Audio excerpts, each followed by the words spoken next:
Quanto tempo por dia você dedica às redes sociais? E ao celular, à televisão? E quanto tempo por dia você dedica para cuidar do seu interior e da sua vida espiritual? Você sabe rezar? Quanto tempo por dia você dedica à oração? Aliás, o que é oração? Para falar de oração, nós precisamos falar de Deus, de alma, de sede espiritual. Todo ser humano tem sede de Deus. Nossa alma precisa ser alimentada, assim como o nosso corpo. Diariamente nós tomamos banho, comemos, cuidamos da nossa higiene, mas é comum passarmos vários dias sem alimentar a alma. Participamos de uma missa, de uma oração comunitária uma vez na semana e depois passamos o resto da semana sem rezar, sem nos dirigir a Deus. Isso faz com que não tenhamos intimidade com Ele e faz com que não consigamos aprofundar a nossa vida e deslanchá-la como um barco em alto mar. Não é possível separar corpo e alma, portanto devemos cuidar do corpo e também da alma.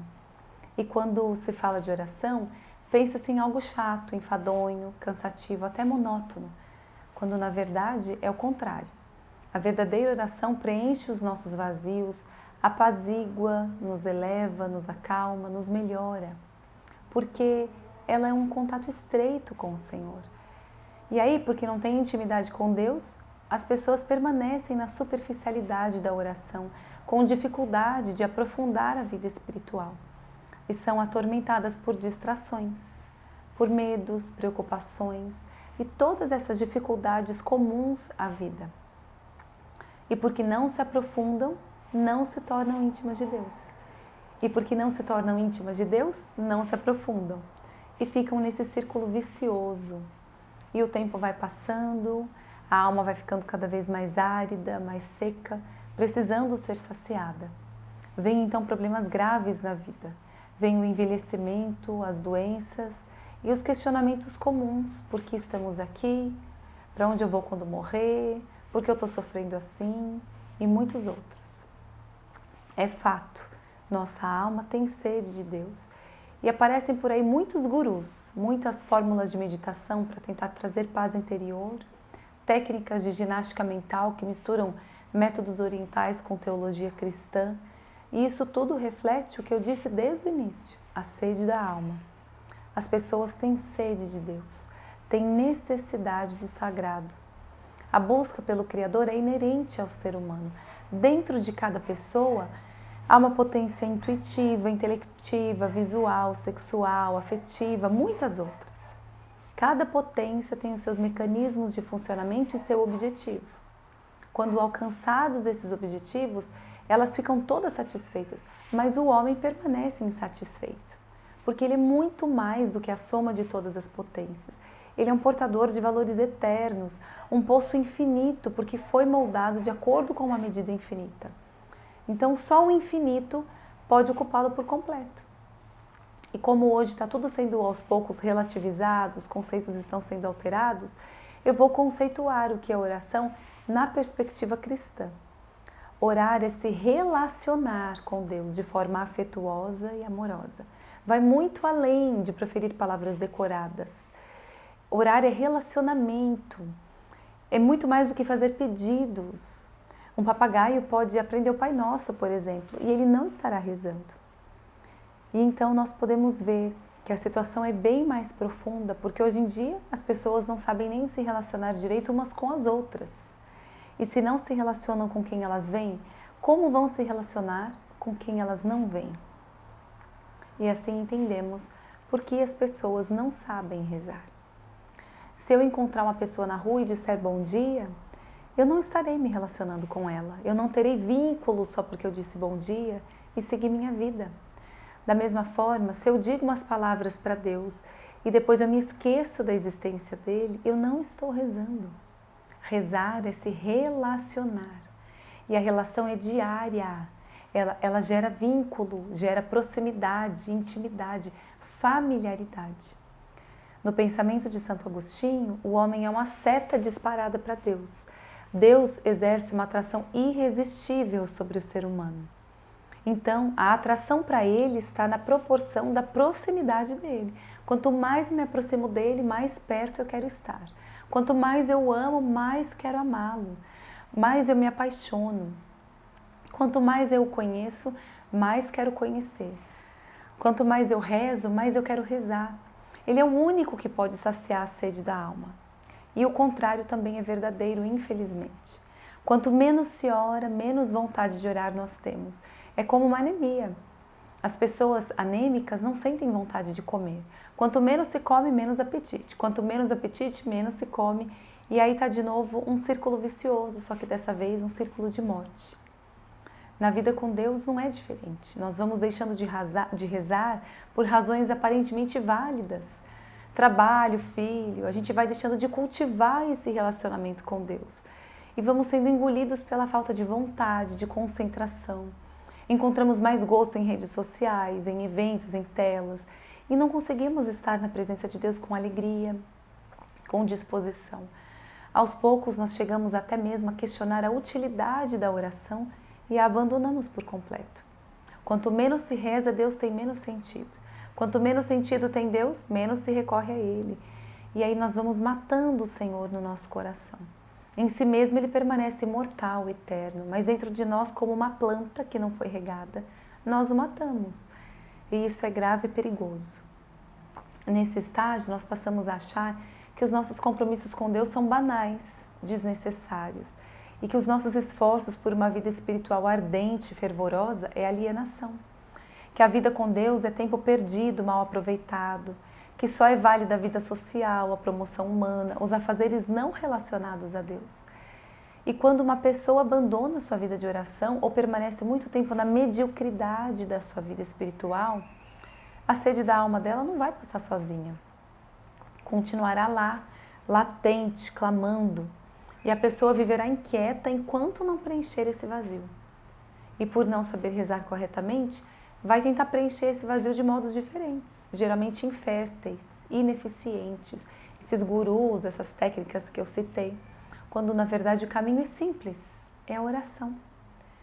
Mesmo que nós tenhamos uma vida ativa na igreja, que nós sejamos voluntários em asilos, orfanatos, que façamos obras de caridade, doemos nossa vida pelos mais necessitados, ainda assim é necessário haver vida de oração, porque corremos o risco de achar que o ativismo substitui a oração, que o serviço supre a necessidade de rezar, que ele já é oração. E não, são coisas distintas. O cuidado da alma está diretamente ligado à nossa relação direta e estreita com Deus. Por isso, oração é relacionamento, é intimidade, familiaridade com Deus. Oração é se relacionar com Deus. Não é falar com o universo, com a árvore, com o cosmo. Mesmo porque todas essas coisas são criadas. E quando nós rezamos, nós nos dirigimos ao Criador de tudo isso. Não falamos com criaturas, e sim direto com o Criador, com aquele que realmente pode alguma coisa. É muito lindo saber que nós podemos ter esse relacionamento estreito com Deus, essa intimidade com o Todo-Poderoso, que nos ama, que nos dá a vida diariamente e que só quer o nosso bem. E quando eu falei sobre o conceito de oração, que nós não falamos com árvores, né? Nem com estrelas, com o cosmo, eu acabo falando também sobre uma crise de fé que se vive. Porque não se sabe rezar, já que não se sabe em quem acreditar, a quem buscar. Há uma crise de fé. Para nos relacionarmos com Deus de forma eficaz, nós precisamos da fé. Para o amarmos, nos entregarmos a Ele por inteiro na oração, que é esse relacionamento com Deus amor, que sempre corresponde à nossa busca, nós fazemos uso da fé. E o que é a fé? É a segurança de conseguir o que se espera. A fé é o fundamento da esperança, uma certeza a respeito do que não se vê, disse São Paulo. Nós não o enxergamos a Deus, mas o buscamos, temos sede de sua presença, nos dirigimos a Ele e recebemos o seu amparo, a sua correspondência. Nós agimos pela fé. Quantas vezes nós estamos diante de problemas graves, de impasses, de uma situação financeira periclitante, de uma doença contra a qual nós somos impotentes e o nosso coração acredita que tudo vai dar certo? Isso é fé. É a certeza do que não se vê. E a vida que vivemos não é calmaria. Essa vida passageira, repleta de dissabores, de perturbações, de problemas, só conseguimos enfrentar e viver, só permanecemos em pé por causa da fé. nessa nossa capacidade de nos relacionar com Deus. A oração também, então, é o nosso acesso a Deus. Quanto mais nós formos aprofundando a nossa vida de oração, mais íntimos seremos de Deus, mais fácil será escutá-lo e enxergá-lo no dia a dia. E como rezar? Como nos dirigir a Deus? O melhor é treinarmos o nosso coração e a nossa mente para silenciarem, para fazerem um grande mergulho nessa vida interior, nesse contato com Deus. E isso se consegue com a prática. Nós vamos chegar lá. Mas de início, se você não sabe rezar e não sabe como começar, você pode experimentar fazer uma pequena análise da sua vida e a partir daí elencar quantos motivos você tem para agradecer a Deus. É uma oração de ação de graças, de reconhecimento das maravilhas que Ele fez na sua vida desde o seu nascimento. Veja, nós não estamos ainda em alto mar na prática da oração fazendo isso. Estamos numa canoa, remando num riacho que nos fará desembocar no mar. Mas se não embarcarmos nessa viagem, não chegaremos ao mar. Portanto, um passo de cada vez, sem pular etapas, para aos poucos encontrarmos o mar.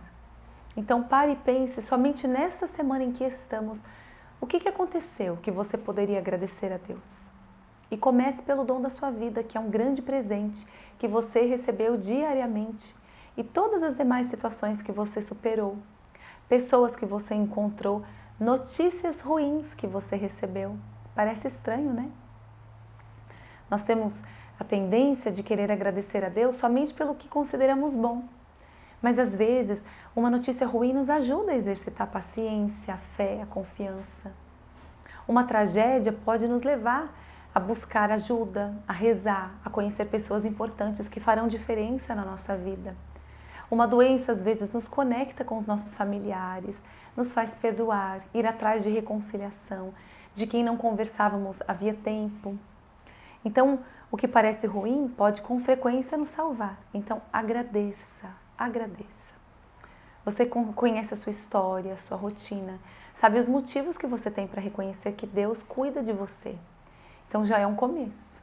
Parar para reconhecer que existe um Deus acima de tudo que estamos vivendo, coordenando com sabedoria todas as coisas. Não é um Deus, é o Deus, porque não há outro além dele. E nessa jornada iniciante, sem saber direito para onde você vai, vá dizendo: Senhor, obrigado.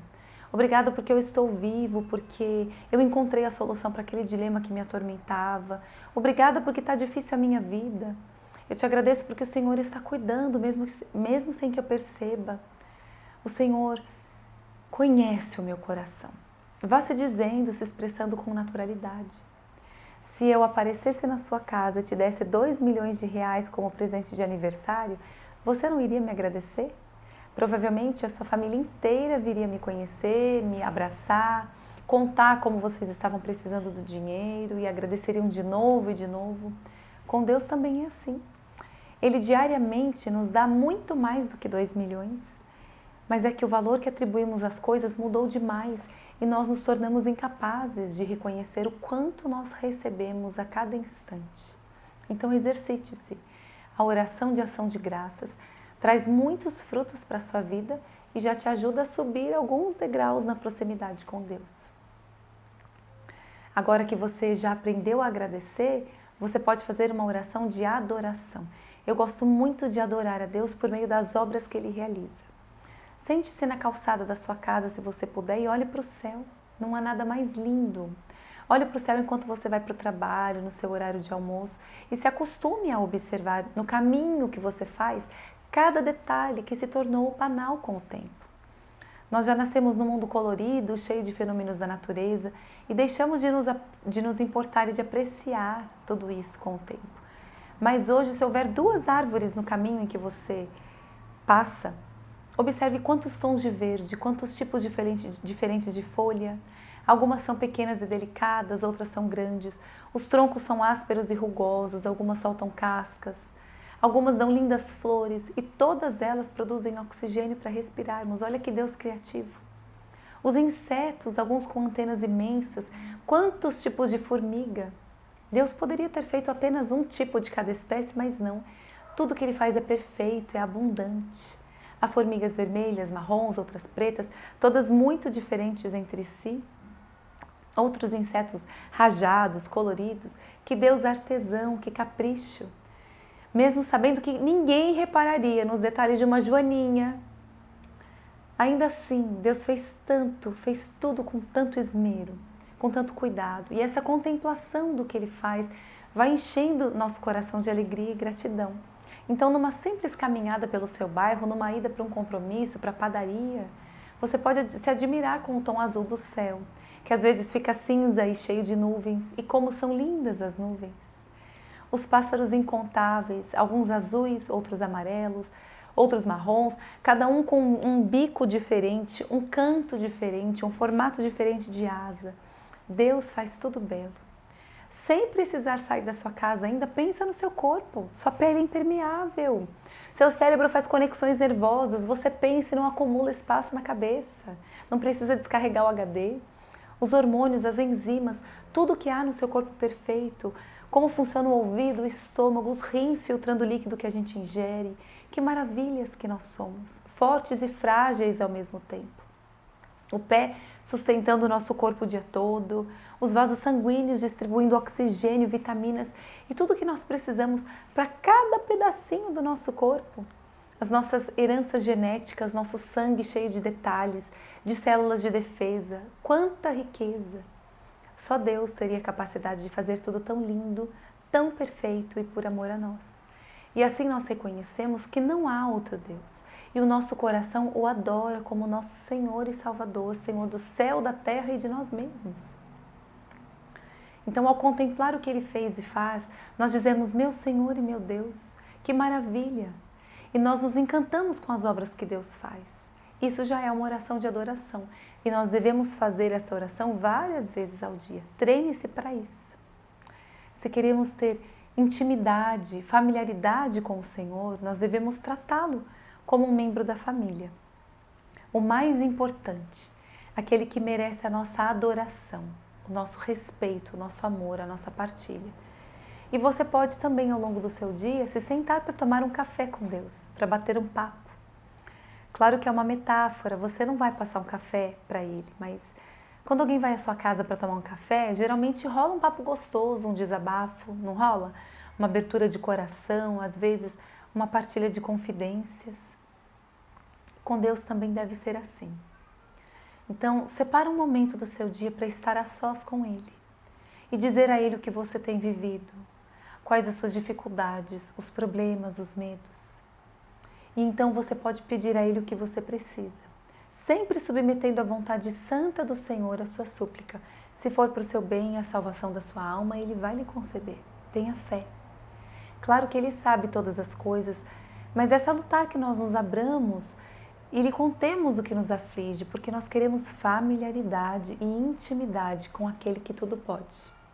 E devemos permitir que Ele faça tudo o que Ele quiser e entre em nossa casa e faça de nós também a sua morada.